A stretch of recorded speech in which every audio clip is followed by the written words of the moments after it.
Bapak Ibu guru hebat seluruh Indonesia, kembali lagi berjumpa dengan channel saya di sini. Sesi sebelumnya saya sudah membuat tutorial cara melakukan pengelolaan kinerja guru, yaitu merencanakan kinerja atau menyusun SKP di PMM dari awal sampai tuntas. Nah, sesi kali ini saya akan khusus membahas tips memilih RHK utama, tips memilih agar Bapak Ibu tidak merasa terbebani dan tidak merasa berat dalam pemenuhan bukti dukungnya serta tidak banyak nanti meninggalkan kelas. Karena ada banyak anggapan sekarang saya lihat di media sosial, baik di channel YouTube juga, bahwa guru itu sibuk mengejar sertifikat, sibuk mengurus administrasi, sehingga banyak meninggalkan kelas. Apa dampaknya? Nanti kelas atau siswa menjadi terbengkelai. Biar tidak seperti itu Bapak Ibu. Maka di sini langsung ke rencana hasil kerja yang Bapak Ibu targetkan. Nah, di sini Bapak Ibu mentargetkan rencana hasil kerja jangan muluk-muluk Bapak Ibu. Pilih yang paling mudah Bapak Ibu lakukan dan memiliki dampak bagi Bapak Ibu dan berdampak bagi siswa tentunya. Nah, yang pertama ini kegiatan seminar, lokakarya, konferensi, simposium, atau studi banding lapangan yang diselenggarakan di bidang pendidikan ini tentu memiliki dampak positif bagi Bapak Ibu. Karena apa? Dari materi seminar atau lokakarya atau konferensi yang dilaksanakan tentu akan menambah wawasan atau pengalaman Bapak Ibu, sehingga nanti bisa diterapkan di kelas. Nah, ini juga untuk target kuantitasnya misalnya dalam satu semester targetkan dua saja. Ini pasti bisa terpenuhi. Karena apa? Sekarang kan di PMM dalam satu semester ini pasti akan ada seminar atau webinar. Nanti Bapak Ibu rutin aja cek di sana dan itu yang diikuti. Kemudian di luar PMM misalnya satu. Banyak juga nanti kegiatan seminar ya, misalnya yang dilakukan oleh lembaga-lembaga pendidikan.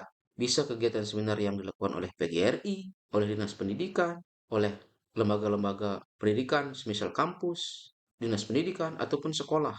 Bapak Ibu bisa ikuti itu. Kemudian berikutnya, Bapak Ibu pilih.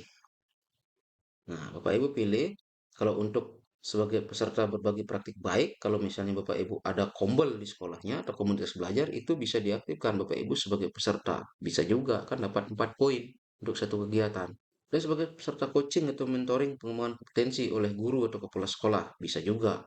Nah, kalau misalnya ini mungkin agak ragu-ragu dilaksanakan, ya jangan dipilih. Pilih yang paling yakin.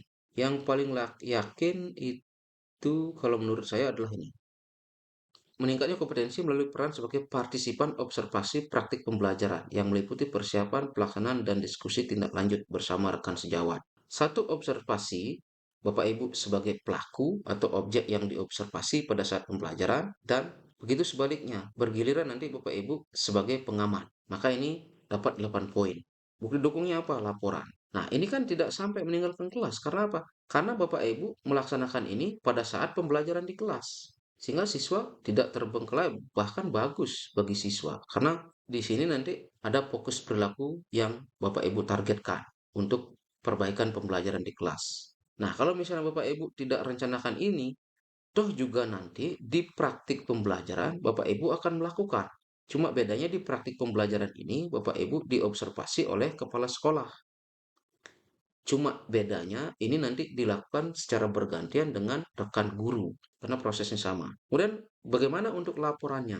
Laporannya sudah ada sebenarnya di Peraturan Direktur Jenderal Guru dan Tenaga Pendidikan. Format laporan seperti ini Bapak Ibu. Mulai dari mengisi formulir diskusi persiapan observasi, kemudian pelaksanaan observasi, dan tindak lanjut observasi. Cuma 3 poin ini.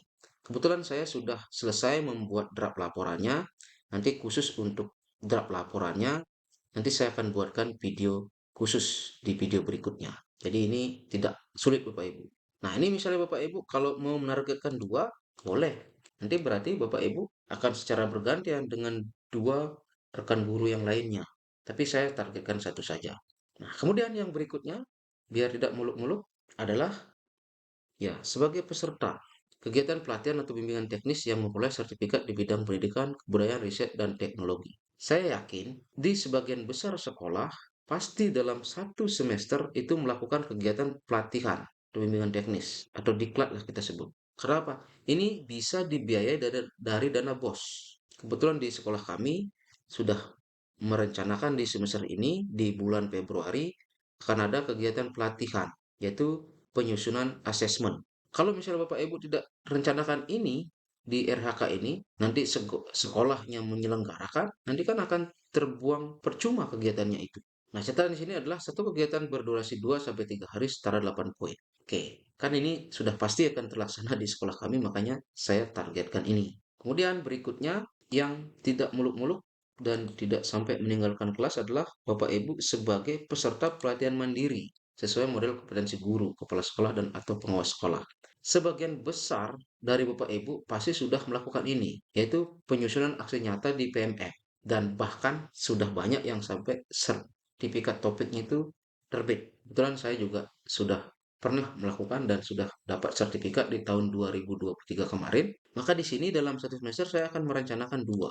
Nah, saya rasa dari keempat RHK ini, yaitu pelatihan mandiri, menyusun aksi nyata di PMM, kemudian kegiatan pelatihan atau diklat di sekolah, dan sebagai partisipan observasi praktik pembelajaran serta partisipan kegiatan seminar, tidak akan banyak meninggalkan kelas dan tentu akan memiliki dampak positif bagi kita dan siswa tentunya. Sehingga total poinnya berapa sekarang? Sudah 40 Bapak Ibu. Kalau misalnya Bapak Ibu yakin hanya mampu bisa memenuhi sampai di sini, ya tidak masalah.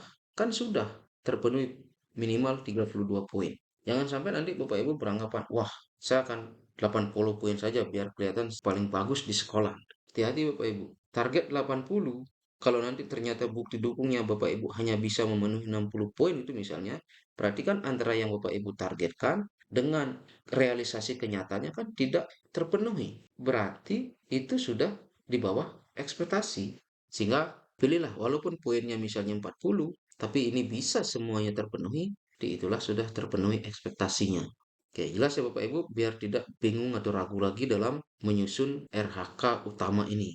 Nah, kalau sudah, ini misalnya 4 RHK dengan target kuantitas kegiatan, ya sudah saya rancang sedemikian rupa. Kalau misalnya Bapak Ibu mau nambah lagi, ya boleh ditambah-tambah di sini. Nah, kalau sudah, Bapak Ibu tinggal langsung ke tugas tambahan.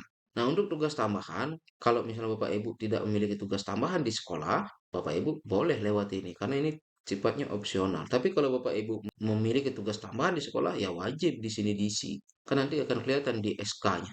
Kemudian setelah tugas tambahan langsung ke perilaku kerja. Kebetulan di sini saya sudah isi perilaku kerjanya. Nah, di sini ada 7 Bapak Ibu. Nanti Bapak Ibu tinggal klik-klik saja di sini sebenarnya. Tinggal klik, tinggal milih yang mana yang diharapkan oleh atasan yang menjadi fokus perilaku kerja di tahun ini. Nah, ini tinggal didiskusikan aja nanti. Nah, kalau sudah mengisi semuanya ini, Bapak Ibu tinggal ke rangkuman. Bapak Ibu nanti tinggal cek, ngecek lagi apa yang Bapak Ibu sudah susun. Dan di sini juga muncul perilaku kerjanya. Nah, sehingga kalau Bapak Ibu merasa sudah fix, sudah Bapak Ibu cek berulang-ulang, ya Bapak Ibu tinggal lanjut ajukan. Sudah yakin, sudah cek, ya tinggal klik ajukan saja Bapak Ibu. Tinggal Bapak Ibu kembali ke beranda. Nah, sehingga notifnya di sini adalah menunggu persetujuan atasan.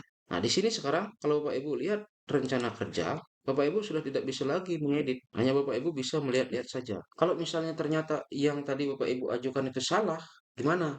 Ada RHK yang Bapak Ibu ingin perbaiki. Sedangkan di sini kan Bapak Ibu tidak bisa memperbaiki. Baik, nanti akan bahas di video berikutnya. Oke, sekian video ini Bapak Ibu. Semoga bermanfaat.